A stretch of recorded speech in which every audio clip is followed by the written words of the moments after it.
Praise the Lord. கர்த்தருக்கு மகிமை உண்டாவதாக. இந்த காலை வேளையிலே ஒரு சிறிய தியானத்தை பார்ப்போம்.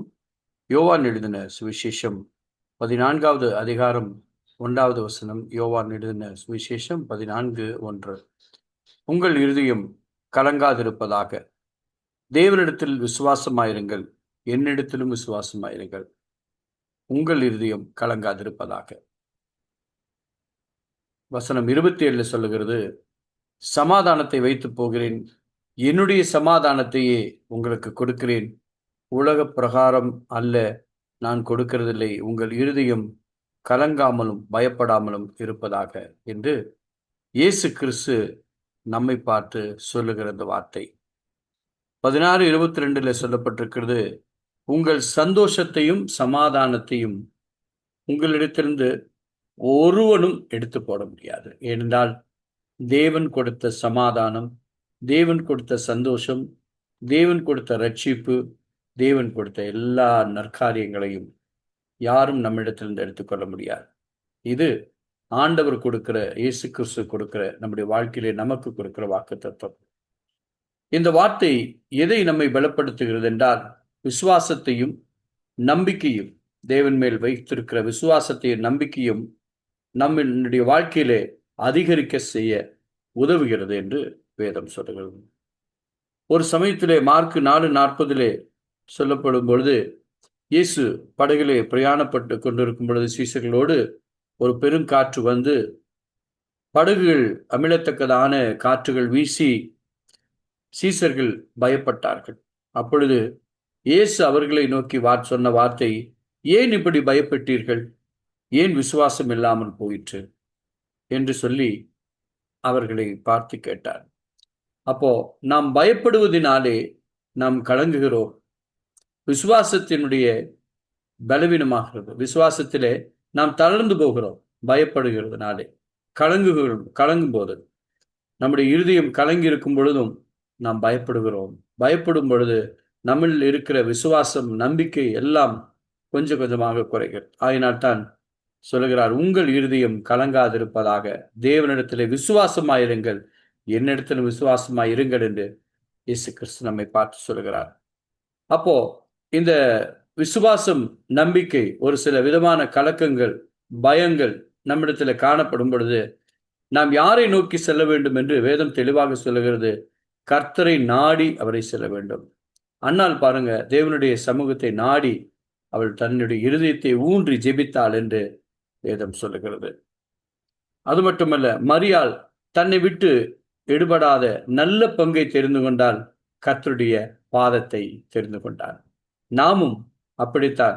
நமக்கு ஒரு சில சமயங்களிலே, இந்த உலகத்திலே இருக்கிற நாட்களிலே நமக்கும் கலக்கங்கள், போராட்டங்கள், பிரச்சனைகள் இருக்கத்தான் செய்கிறது. ஆனால் நாம் செய்ய வேண்டிய ஒரே ஒரு காரியம், கர்த்தரை நாடி அவருடைய பாதப்படியிலே செல்வோமானார் அந்த விசுவாசம், அந்த நம்பிக்கை பெருகி நாம் பயப்பட மாட்டோம், கலங்க மாட்டோம். இதை குறித்தோம். இதைத்தான் வேதம் சொல்லுகிறதை பார்க்கிறோம். பிலிப்பியர் 4:7 சொல்லப்பட்டிருக்கிறது, எல்லா புத்திக்கும் தேவ சமாதானம் உங்கள் இருதயங்களையும் உங்கள் சிந்தைகளையும் கிறிஸ்து இயேசுவுக்குள் காத்துக்கொள்ளும் என்று சொல்லப்பட்டிருக்கிறது. ஆகினாலே விசுவாசியாய் இருக்கிறவன் பதறான் என்று ஏசாயா தீர்க்கதரிசி புஸ்தகம் 28:16 சொல்லப்பட்டிருக்கிறது. அப்படி என்றால் விசுவாசிகளாகிய நாம், கிறிஸ்துவின் மேல் நம்பிக்கை வைத்தவர்களை நாம், கிறிஸ்துவின் மேல் விசுவாசமாய் உள்ளவர்களை நாம் எதை குறித்தும் பயப்பட மாட்டோம்.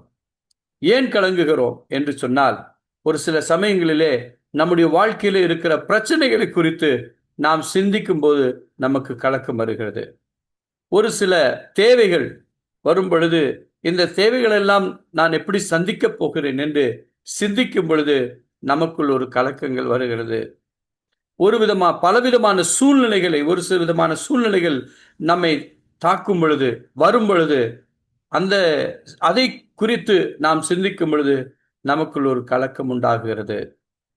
எதிர்காலம், இந்த எதிர்காலத்தை குறித்து அநேகர் இந்த நாட்களிலே கலக்கத்தோடும் பயத்தோடும் இருக்கிறார்கள். எப்படி நடக்குமோ, இப்படி நடக்குமோ, அப்படி நடக்குமோ என்று. அப்பொழுது நமக்கு இருதயத்திலே கலக்கங்கள் உண்டாகிறது. சந்தேகம் வரும் பொழுது தேவனுடைய வார்த்தையை குறித்து நாம் சிறிதளவும் கூட நாம் சந்தேகப்படக்கூடாது. ஏனென்றால் அவர் வாக்குத்தத்தத்தின் தேவன், அவர் உண்மை உள்ளவர். என் அன்பு தேவனுடைய பிள்ளைகளே, ஒவ்வொரு மாதமும் தேவன் நமக்கு வாக்குத்தத்தத்தை கொடுக்கிறார். அந்த வாக்குத்தத்தத்தை என்னுடைய வாழ்க்கையிலே அவர் நிறைவேற்றுவார் என்கிற நம்பிக்கை, விசுவாசம் நம்மிடத்திலே காணப்படுமானால், இந்த வார்த்தையின்படி உங்கள் இருதயம் கலங்காதிருப்பதாக. தேவனிடத்திலே விசுவாசமாயிருங்கள், என்னிடத்திலும் விசுவாசமாயிருங்கள் என்று இயேசு கிறிஸ்து சொன்னார் அல்லவா? இதே நம்பிக்கை, இதே விசுவாசம் நாம் கர்த்தரிடத்திலே வைப்போமானால் நம்முடைய இருதயம் கலங்காமலும் பயப்படாமலும் திகையாமலும் இருக்கும். கர்த்தர் உங்களுக்கு இவ்விதமான வார்த்தைகளை கொடுக்கிறார். என் அன்பு தேவனுடைய பிள்ளைகளே, தேவனுடைய வாக்குத்தத்தத்தின்படி நாம் எல்லாவற்றையும் சுதந்திரித்துக் கொள்கிறோம். ஆயினாத்தான் சொல்கிறார், உலகம் கொடுக்கிற பிரகாரம் அல்ல இந்த சமாதானம் நித்தியமானது என்று சொல்லப்பட்டது மட்டுமல்ல, உங்கள் இருதயம் கலங்காமலும் பயப்படாமலும் இருப்பதாக என்று சொல்கிறார். இந்த காலவேளையிலே நீங்கள் அப்படிப்பட்ட ஒரு சிந்தனைகளோடு, ஒரு ஆலோசனைகளோடு, ஆண்டவரே நான் என்ன செய்ய முடியும் அப்பா, என்னுடைய சூழ்நிலை நெருக்குகிறதே என்று சொல்லி நீங்கள் கலங்கி கொண்டிருக்கிறீர்களா? கலங்காதீர்கள். தேவன் அந்த கலக்கத்தை உங்களிடத்திலிருந்து எடுத்து போடுவார். பயப்படாதீங்கள். எதிர்காலத்தை குறித்து என்ன நடக்குமோ ஏது நடக்குமோ என்று. எதிர்காலம் என்பது கர்த்தருடைய கரத்தில் இருக்கிறது. நம்முடைய எதிர்காலத்தினுடைய வரைபடங்கள் எல்லாம் கர்த்தரால் வரையப்பட்டிருக்கிறது. என் அன்பு தேவனுடைய பிள்ளைகளே, நம்முடைய எல்லா வரைபடங்களையும் கர்த்தர் வரைந்து வைத்திருக்கிறார். அதனதன் காலத்திலே உங்களுடைய வாழ்க்கையிலே செய்வார். அதனாலே சமாதானத்தோடு இருங்கள், சமாதானத்தோடு இருங்கள், பயப்படாதிருங்கள், பயப்படாதிருங்கள். பயம் என்பது பிசாசு கொண்டு வருகிற ஒரு கிரியை.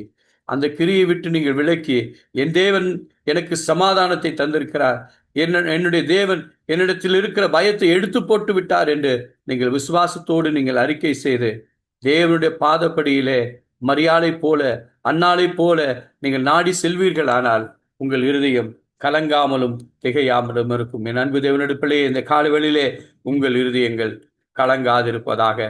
சமாதானத்தை தருகிற தேவன் உங்களுக்குள்ளே இருக்கிறார், உங்கள் மத்தியிலே இருக்கிறார். நீங்கள் கூப்பிடும் போதெல்லாம் உங்களுக்கு பதிலளிக்கிறவராயிருக்கிறார். அவர் உங்களை பாதுகாப்பார். அவருக்கு உங்களுக்கு எந்த விதமான கலக்கங்களையும் அவர் கொண்டு வர மாட்டார். அவர் எந்த விதமான பயங்களையும் உங்களுக்கு கொண்டு வர மாட்டார். பயப்படாதிருங்கள். என் அன்பு தேவனுடைய பிள்ளையே, கலங்காதிருங்கள். உங்களுக்கு சமாதானத்தை தருகிற கர்த்தர் உங்களுக்குள் இருக்கிறார், உங்களோடு இருக்கிறார், உங்களோடு நடந்து வருகிறார்.